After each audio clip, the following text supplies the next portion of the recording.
Hi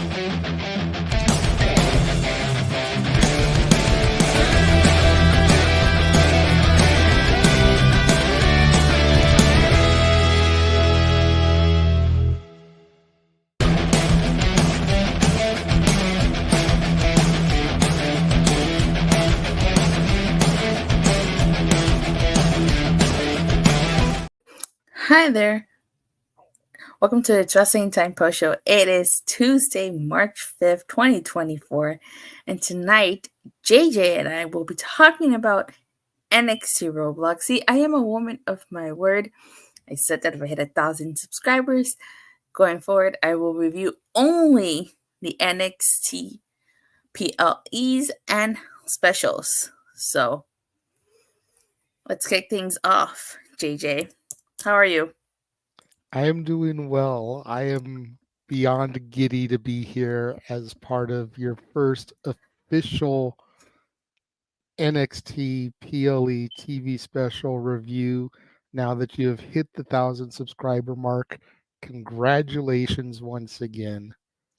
Now we just got to get those viewer hours up so that we can get you monetized. Chit Chat says NXT was a great show tonight. They convinced you for NXT after all, Huddy?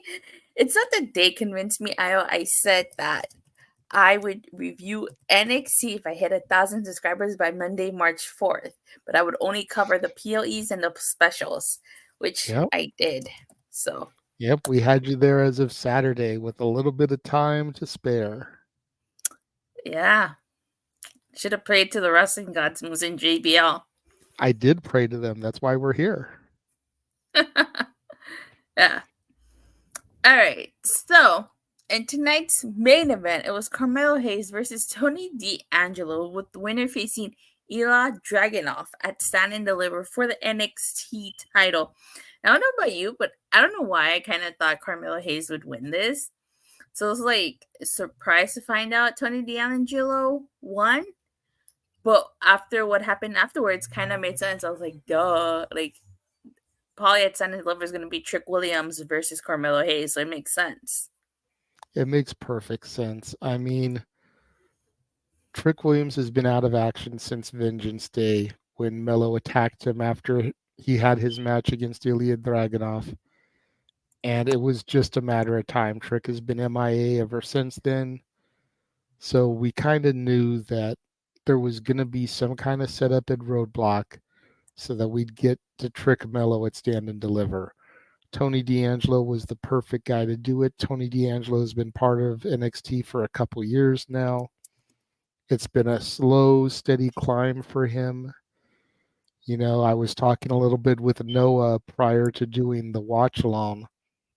And you think about how Tony D and the D'Angelo family defeated the Legado del Fantasma and brought Santos Escobar and crew into the D'Angelo family for a while before Santos earned his freedom back and then, of course, went up to the main roster. You think about how Tony and Stax have had a stranglehold on the tag titles for the better part of the last year. Like, it makes perfect sense for Tony D to get that opportunity, and what better spot than Stand and Deliver to get that opportunity, and you get the setup for Trick and Melo now too. IOS's biggest NXT feud since Ciampa Gargano. Oh, Ciampa Gargano. Who can forget that classic feud from my NXT Black and Gold? I know very little about it. I have seen some of it on DVDs, but yeah, I can see the comparison for sure. Yeah, I can see it too. A little bit. But I definitely do agree with everything you said, JJ. As well you should. Well, you know more about this NXT than I do. This is only the what? Like, this is the first time since Vengeance Day that I've watched NXT. See, and I've tried to warn you about that. I understand you're not going to watch weekly. I understand you're not going to review weekly, but you might at least want to watch the go-home shows. Get the little bit of the storylines that are going into the show that you do have to cover. Maybe. We'll see. Just a friendly tip. Again, you don't have to review those, but you might want to watch those. It would be like missing the Go Home Raw or SmackDown to a pay-per-view. Like, you wouldn't want to miss that. Well, sometimes Raw Go Home and SmackDown Go Home shows aren't not that good. That's fair. So yeah. All right. Like for instance, I'm gonna watch SmackDown tomorrow. All right. Wait, Huh? you're gonna. What about SmackDown I'm tomorrow? gonna miss SmackDown tomorrow. Tomorrow's Wednesday. Tomorrow's AEW Dynamite. Oh, sorry, Friday. I don't know why I thought it was tomorrow. Guys, see, this whole streaming on Tuesdays got me messed up. My schedule. It's like we haven't even gotten through Dynamite. We haven't gotten through your TNA Impact. I know. We haven't even gotten to Friday. So yeah. All right, so NXT RoadBlock kicked off with the Asylum match, Dijak versus Joe Gacy. This wasn't too bad of a match. I don't know, like what commentary alluded to is like they said that Dijak tried to open the box that said that do not open. Like, who does that? Like, could you try to open a box that says do not open? I guess curiosity it's killed a reverse. cat. Exactly. It's reverse psychology. Think about yourself when you're a kid. Don't touch the stove. It's hot. You're going to burn yourself. Touch. It's like you got to see it to believe it type of thing. I'm going to put these cookies here, but don't eat any of them. You think no one's watching you snag a cookie. So there's a box that says do not open. Your first instinct is to open the box. It's the proverbial Pandora's box. Yeah, and there was like a kind of like a glove type thing in there, right? Yeah, it was a booby trap. It was like a little glove that shot out like a jack in the box and punched him. And I was like, really? That's what's in there? I kind of thought, I don't know why I thought there were thumbtacks in there. Could have been a number of different things. Noah was like, don't let there be a snake in there. A snake? That would have been cool, Thumbtacks would have been good. There's a lot of different ways that they could go, but with as crazy and psychotic as Joe Gacy is, and the fact that he had the opportunity to open it and didn't almost made it seem like he knew what was in there. So that led me to believe that it was going to be something goofy. So Dijak wins. This means their feud is over, right?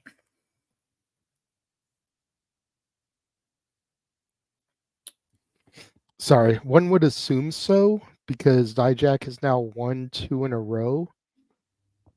But Stand and Deliver is going to be in Philly.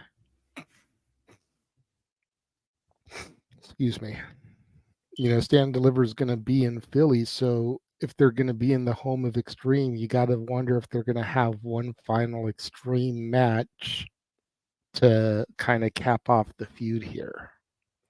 Daniel says NXT starting to get back to the old days of NXT with the storylines that got me watching in the first place. That goes with the current heel turn storyline of Roxanne Perez. Well, I can't comment on that because, like I said, I don't watch consistently, so I can't say if it reminds me of Black and Gold NXT. See, and I wasn't watching Black and Gold to be able to compare, but probably the best barometer that we have is Noah. You figure a year and a half ago, he only watched the NXT PLEs because he had to do commentary for the Jeff Meacham Network Multiverse of Media. Now he actually looks forward to the NXT shows because the storylines and the action is getting a lot better. He always says it may never be what his NXT was or used to be, but it's getting a lot better than what it was in that 2.0 Rainbow Bride era. It's getting a lot closer back to what it was that made him like it in the first place. So I see. Well, I'm very curious to see if their feud does continue past this, because commentary made it seem like this was it. Like this was the end of their feud. Again, you would think so, because where do you go from a match like this? Yeah. Like I was saying during our watch along, that they should have made it a more extreme match than what the last one was. but saved something like this for Stand and Deliver, because where do you go from an Asylum match? Yeah. And again, especially with them going to Philly, Paul Heyman going in the Hall of Fame, like it just seems like it would have been perfect to do something like this at Stand and Deliver with all the extreme surroundings. I agree. It would have been perfect to do it in Philly. So, Daniel said he started watching when Kevin Owens was NXT champion. okay. Okay. So after this, we get a Tony D'Angelo segment where he basically says that Stand and Deliver is in his sight. And then some dude in a fancy suit shows up. I didn't catch his name. And he joins the family. That is Luca Crucifino. He was part of the breakout tournament. He's got a lawyer style gimmick. So the family's been using him for some of their business dealings, if you will. Okay. So that's who that is, and that's why he's now joining the family. A lot of the people from the breakout tournament are starting to be slowly placed in certain storylines. You've got Riley Osborne and Chase U. You've got Crucifino here. You've got Miles Bourne in the No Quarter Catch crew. Like all these guys that were in the breakout tournament are slowly starting to get integrated into the main roster. Interesting. So then we get another segment with Riley and Fallon Henley. Yes. She's talking to him because I guess he went on a date with Thea. Yes. I forget who asked who out, but there was interest shown and one asked the other out for Valentine's Day. But then Thea was given some advice from JC Jane to not seem too desperate and play a little bit hard to get. So the date didn't go the way either Riley or Thea really wanted it to go, because Thea was trying too hard to be JC instead of letting her be Thea. Okay. And Sounds of like course that upset Thea afterwards, because Thea was really kind of digging Riley, and Riley was digging the Spitfire that Thea is, and Fallon's kind of been trying to be the good friend and get things back on track. kind of sounds like JC Jane is sabotaging Thea hell on purpose. It is definitely seeming that way, and I don't like it because I like JC and I like Thea. You're gonna have to pick one if they feud. I'd pick Thea. And then Fallon is interrupted by Blair Davenport, and this kind of leads into their match later on in the night. Yes. We have so many backstage segments. It's like segment after segment after segment, and then match. I will agree that was a little bit segment heavy tonight. I didn't really care for that. It wasn't enough to make me not like the show overall. We'll get to that when we get to our rating at the end, but the segments they were a little bit excessive, I think. I will give you that.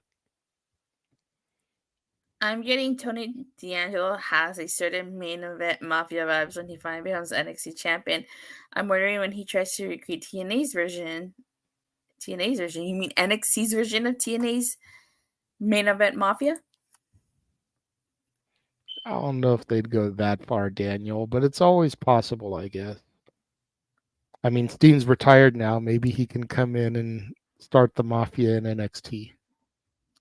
So then we get another segment with Tatum, Paxley, and Lyra Valkyria. They're kind of just talking about the NXT tag team title match that they're going to have.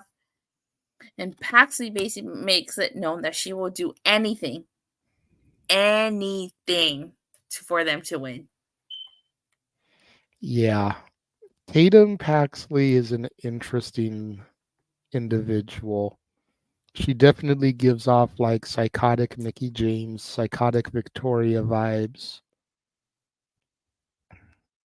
The way she's obsessing over Lyra. The way she's willing to do anything, nobody can hurt Lyra except me type of feel.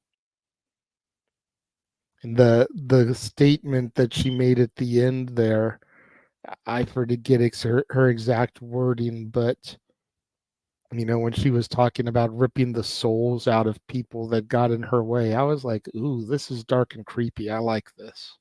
That was a little dark and creepy, and even Lyra was kind of looking at her like, what the heck? Let me see. I also noticed how lots of women showcased on the show. Raw, SmackDown, AEW need to take notes. They do need to take notes. There's a lot of women showcased. That's why I've been saying for a minute that NXT is the second best women's division next to your Knockouts division. Yes. And then we get the NXT tag title match. It's Baron Corbin and Bron Breakker versus Chase U. Like this? Closer? Mm-hmm. No, you're good. Okay.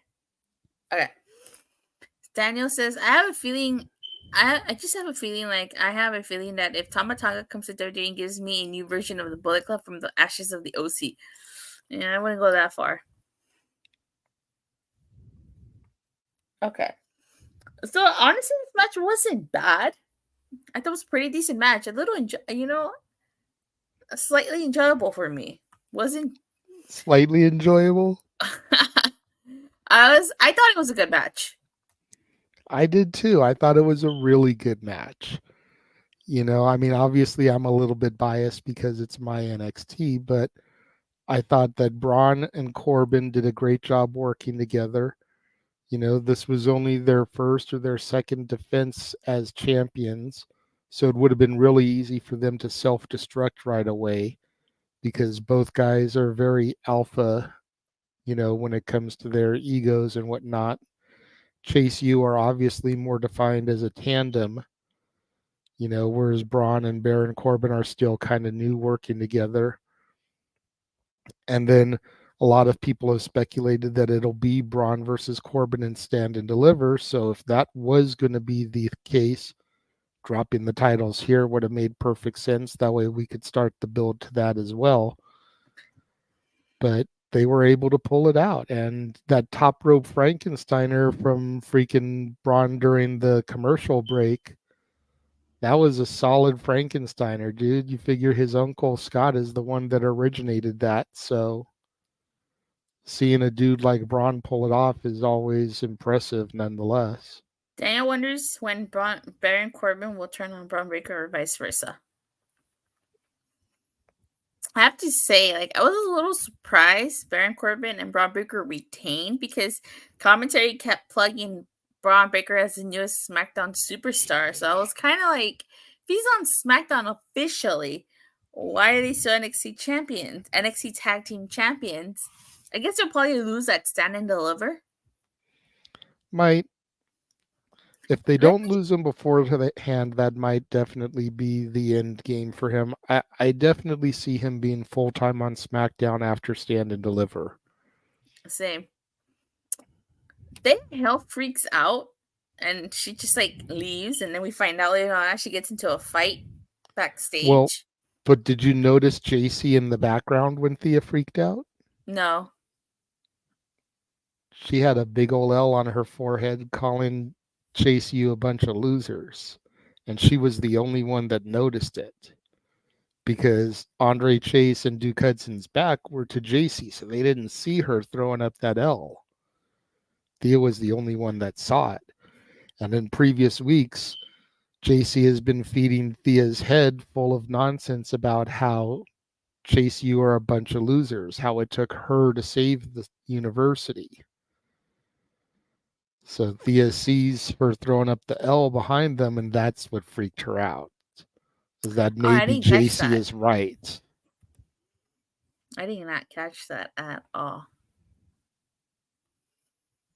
So that's why she left. Mm-hmm. Okay, so we get Carmelo Hayes getting interviewed. He's sitting in some chair with his security guards, I guess. He says that they would do whatever they need to do to protect him. And he's going to make history by getting back-to-back victories at Stand and Deliver. Mm-hmm.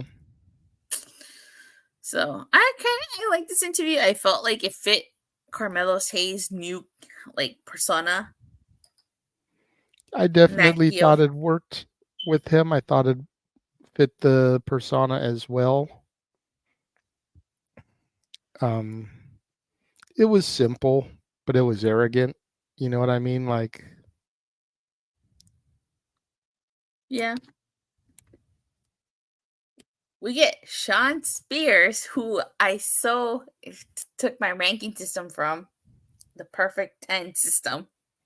mm-hmm. Where you're either a 1 or you're a Shawn Spears perfect 10. You know, it took me a while to decide on that That doesn't surprise me. because I would go, okay, I would tell people, oh, it's a ranked tonight's show from like 1 to 5 and 1 to 10. And then eventually I was like, I can't do both. I can't. So I need to set on 1. So then I just chose 1 to 10. And then I was like, yeah, at that time, Preston Vance was doing the whole Preston 10 Vance thing. So I was like, oh, okay. Maybe we went to a Preston 10 Vance 10. And then I remembered, like, oh, Ty Dillinger was like the perfect 10. Like, maybe I should do that. And I would say Ty Dillinger. Then when he joined AEW, I was like, oh, okay, now he's Shawn Spears. So let me call it the Shawn Spears perfect 10. And then he became the perfect 10 in AEW. So it's just like, oh, it's full circle. Yep. If you want, I just sent you an image to your messenger of Chase U. It shows JC throwing up the L behind them all from WWE.com. Oh, I see. Yeah, I see it now. That's why she freaked out. Okay. So we get Shawn Spears versus Uriah Connors? Uriah Connors. Uriah Connors, which is the son of Fit Finley. Yes. This match did nothing for me. I don't really like enhancement matches. I don't like squash matches, especially for someone like Shawn Spears, who at this point in his career should not be fighting jobbers. So I was not a huge fan of this. I did not like this at all. Normally, I don't like squash matches either. And I've been very critical of AEW for throwing them, especially on Collision. But this match was all about trying to bait Ridge Holland. So it made sense to me from a storyline aspect for it to be a squash match because Uriah Connors was not the focus. The whole point was to get Ridge to take the bait when he started cutting the promo and to give in to his anger and his rage. And he did. I see. I don't know if you needed the match, or you could have just had Shawn Spears go out there and cut a promo. That's what I would have done. Like, Shawn I mean, Spears cut a promo last week, though. So it was like, well, where do you go from there? So we got to put him in the ring, give him a match, let him show the fire that he's got within him now that he's back with the company. I don't mind squash matches if it's like you're trying to, like, someone first comes into a scene and you're trying to establish them. But like when you're at that caliber, it's kind of like you don't need to be doing squash matches. Like I was not a huge fan of this. I liked the segment that followed the promo and the whole thing with Rich Holland. I just didn't like the match, so that took this down for me.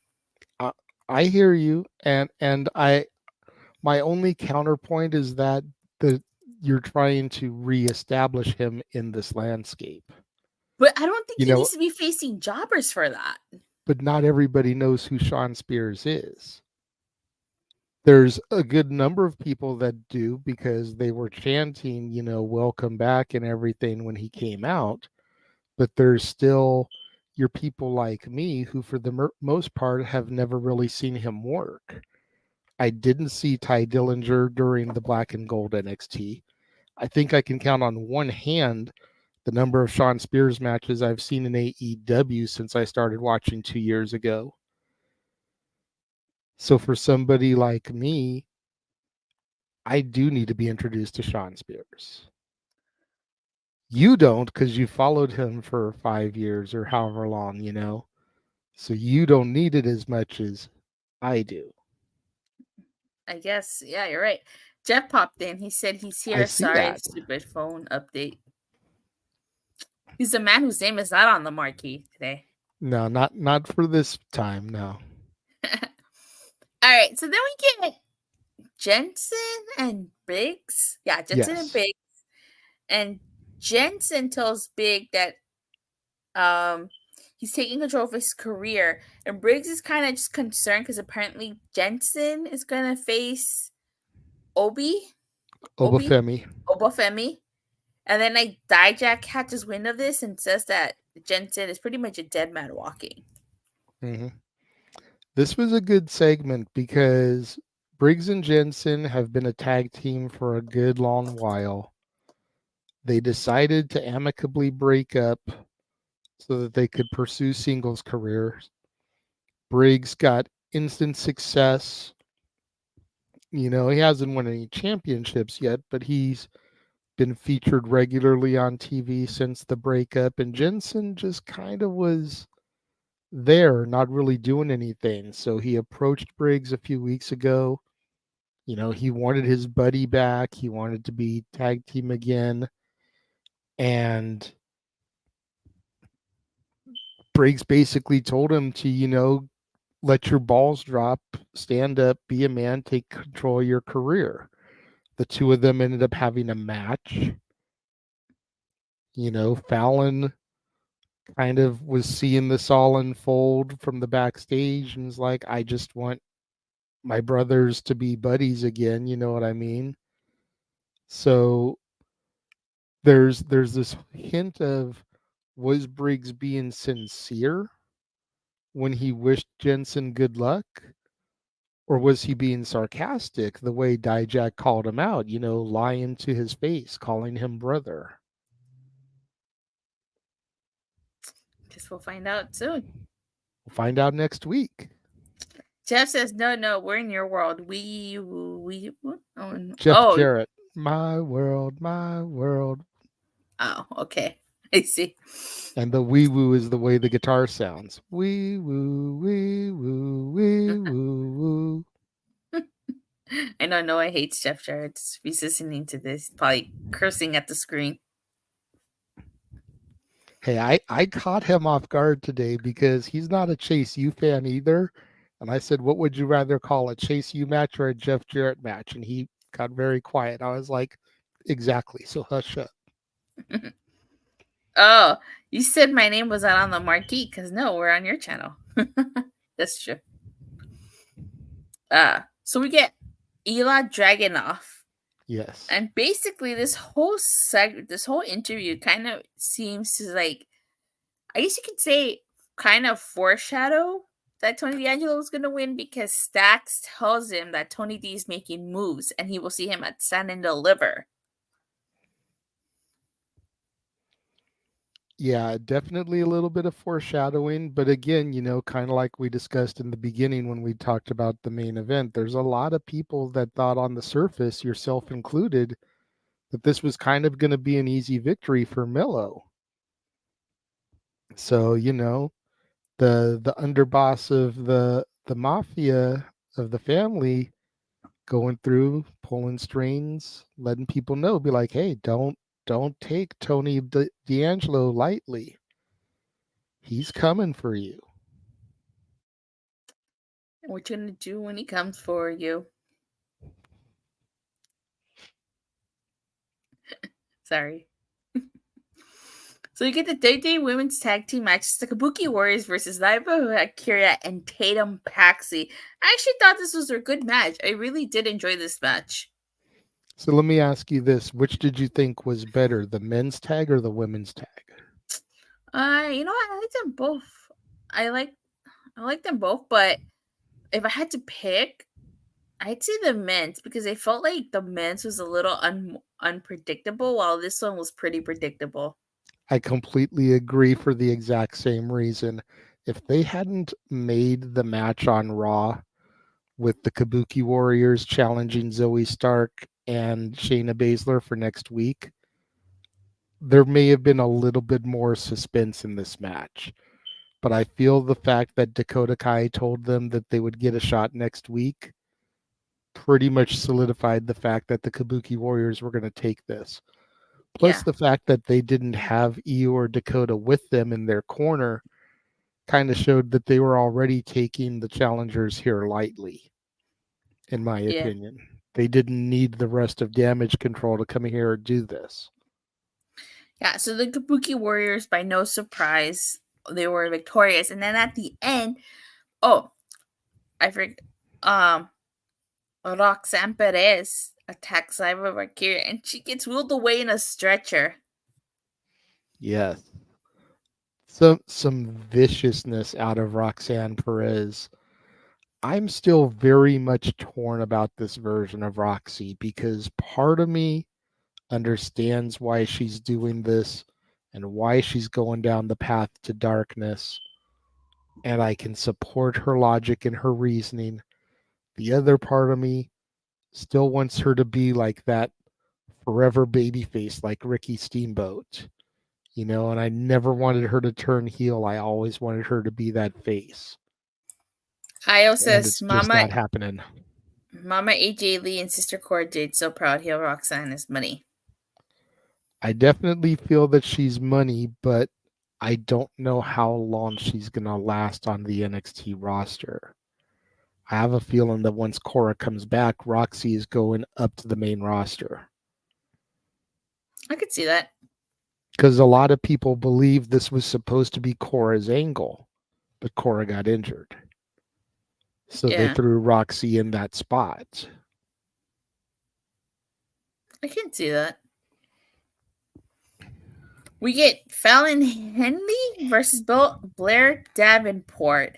This match marked the return of Sol Roca because she attacked Blair Davenport while the ref was distracted. Commentary leading to the fact that Blair Davenport is the reason Sol Roca was out with an injury. I have to say, I feel like this match was really short. And they had so many segments. They had 3 different segments. And then they still had the no quarter catch crew segment. So I feel like if you could have just cut one of the segments, like this match could have been a little longer. Agreed. Much in the same vein that I feel like the Shawn Spears match was more about baiting Ridge Holland and less about the match. I feel like this was more of a setup for Sol Ruca's return than it was about Fallon versus Blair.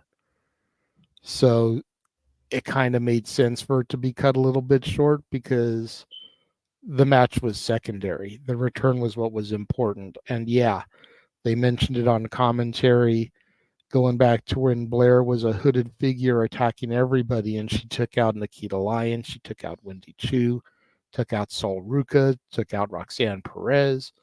Like the only person that hasn't returned yet from that attack is Wendy Chu. Everybody else has come back at some point now. And every single person has gone after Blair as soon as they returned for their revenge. So it just totally made sense for the return here. Big show, possibly going to set up Sol versus Blair for Stand and Deliver.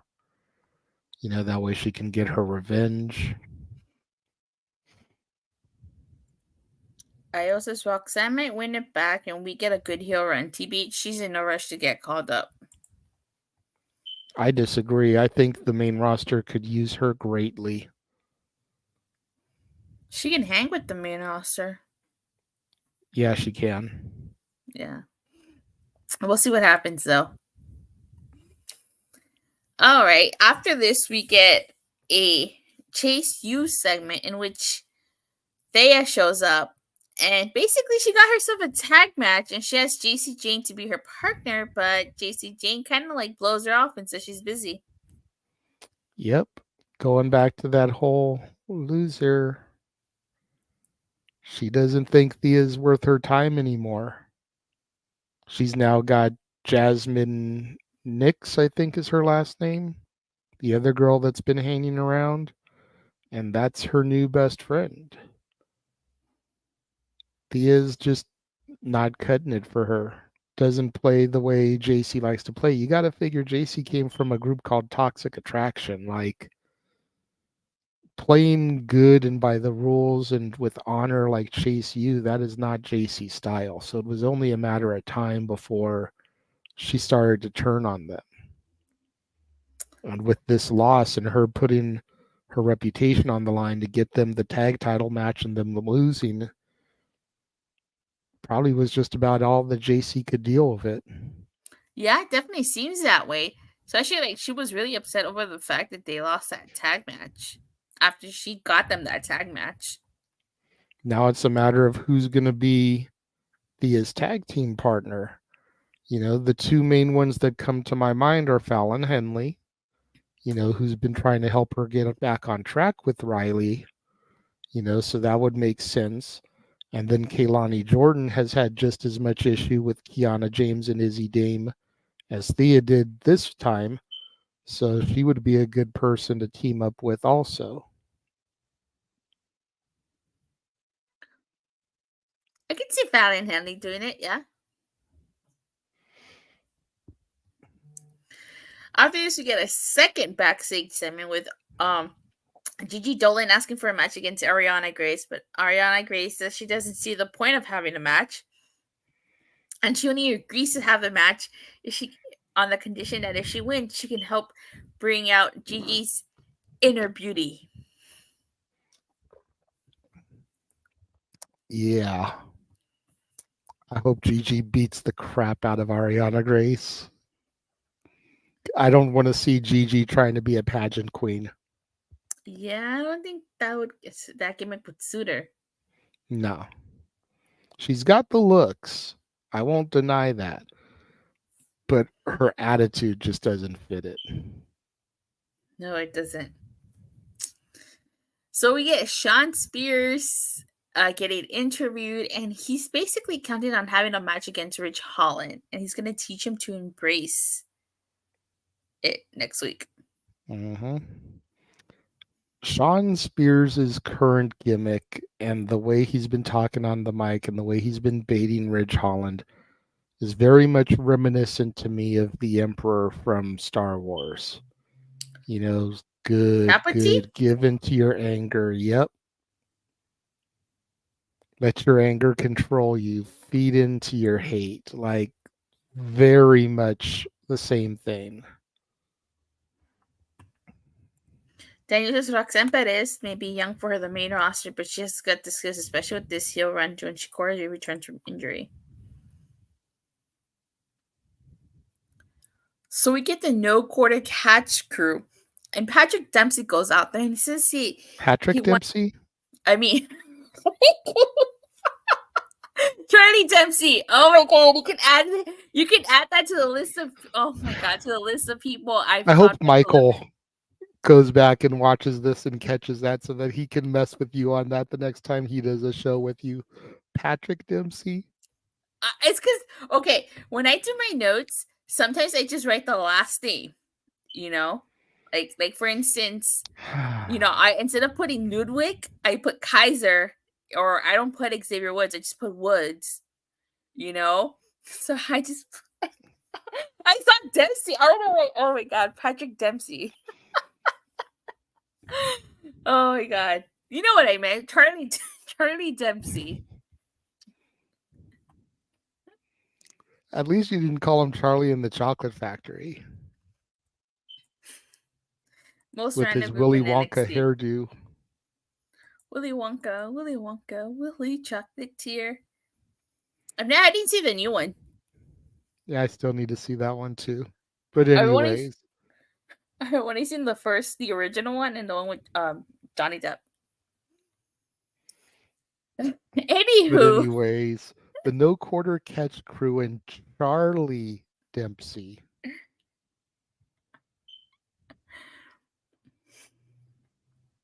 Yeah. Celebrating his Heritage Cup victory from last week, pointing out the no quarter clause where any member of the stable can defend the Heritage Cup.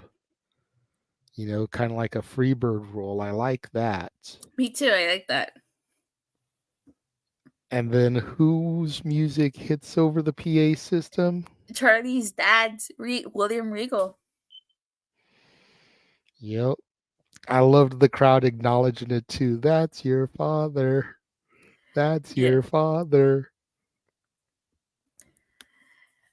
I like how like he says that like he hopes that they can defend the cup with honor and integrity, and then I really like how Charlie Dempsey steps to his own dad. Mm-hmm. I thought that was really great. Saying that he defended with more prestige than he ever could. And man, as soon as he said that, the wheels of my head started rolling. Was like, dude, is Regal healthy enough where we could get Regal versus Dempsey at Stand and Deliver for that Heritage Cup? I don't know. Like, I know he's getting up there in years, but man, if he could lace those boots up one more time, how awesome would it be for that moment? Because that's what WrestleMania is built on, is moments. So to have Stand and Deliver Charlie Dempsey versus his dad for the Heritage Cup, like, dude, I would go nuts on commentary with Noah if that was a match for real. I've got nothing but love and adoration for William Regal. Dennis Moon, where she and Rock team up as a heel tag team, they called up together by next year. We got the love chant from the crowd when Regal returned to NXT. That I think I wouldn't mind seeing that with Regal putting his son over. Yeah. I also like to see Dempsey versus Pete Dunne with Regal as a referee. That would be interesting also, but I think it would mean more if it was father versus son. I kind of thought when William Regal was coming back that like they would put him with You Catch Republic as their manager. There's too many catch teams. No Yeah. Quarter Catch Crew, New Catch Republic. Yeah. All right. Well, with that being said, we covered the whole show because we already talked about the main event, so we don't need to talk about it again. So, on a scale from a 1 to a Shawn Spears perfect 10, what would you rate tonight's show? Well, I agree with what she said about there being a whole lot of segments. That definitely does bring it down. So I can't give a show that gave me Shawn Spears twice a Shawn Spears perfect 10. But I think I'll give it an 8.5. 8.5? I'd give it a. Because Okay. I know you're gonna knock it down because of the enhancement match and how quick the Fallon Henley match was. But I can look at them and realize that it served the story. I don't know if you're willing to give it the points for that, though, if you're going to knock it down lower than what I did. I'm going to give it a solid 8. Yeah, that's fair. I felt like there were too many segments, and like some of the segments didn't get enough time to breathe. It was like, okay, this segment, and then it quickly moves on to the next one. So I didn't like that. And then I didn't like the Shawn Spears match, and I thought that the Fallon Haley versus Blair Davenport was really short. Okay, So that's fair. But still, an 8 out of 10. That's pretty good. I can respect that opinion. okay, that's good. Alrighty. So, JJ, where can people find you, and what would you have coming out? Daniel says he'd give it a 9. There you go. Well, you can find me on Twitter at ROWJJ Williams. You can find me on Instagram, The Renegade JJ Williams. You can find me on YouTube, Casa D18 Studios. I do my own review shows every Monday through Friday. Monday, I usually do the weekend shows. Tuesday is Raw. Wednesday is NXT Power and Explosion. Thursday is Dynamite. Friday is Impact. And then start it all back over again. Tomorrow, though, is just going to be me talking about NXT because, like I told you off air, I haven't gotten to see Explosion and Power yet. So I don't think I'll be able to get those in less than 12 hours to watch that, especially with needing to sleep and take the kids to school. But I'll probably make those up on Thursday when I do Dynamite. But yeah, you can find me there. You can find me Saturdays on the Jeff Meacham Network Multiverse of Media for open mic night. March 30th, we're going to be doing another karaoke spectacular where we'll be doing wrestling themes. So that should be a lot of fun. Everyone's singing the wrestling theme songs. That's become a tradition for the weekend before WrestleMania.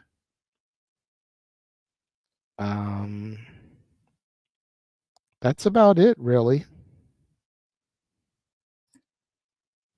So make sure you check out all that stuff, you guys. Yes. All right. As for myself, you follow me on Twitter at @Titil_. I talk about Raw, SmackDown, AEW Dynamite. I still talk about AEW Rampage on Twitter. I just don't review it anymore. And of course, TNA Impact. Oh, as far as and now NXT TV specials and PLEs. I didn't live tweet during the show because I was on tape delay, so I didn't tweet during the show. But as far as tomorrow's concerned, I'll be here tomorrow to review AEW Dynamite. On Thursday, I will be covering TNA Impact, the Go Home show to Sacrifice over on Body Slam. And then on Friday, I should also be covering Sacrifice over on Body Slam. But with that being said, thank you guys all so much for watching and for the continued support. Please don't forget to like and subscribe. Make sure you hit that bell to get notified whenever I go live or release a new video. And I'll see you guys tomorrow after AEW Dynamite. Bye.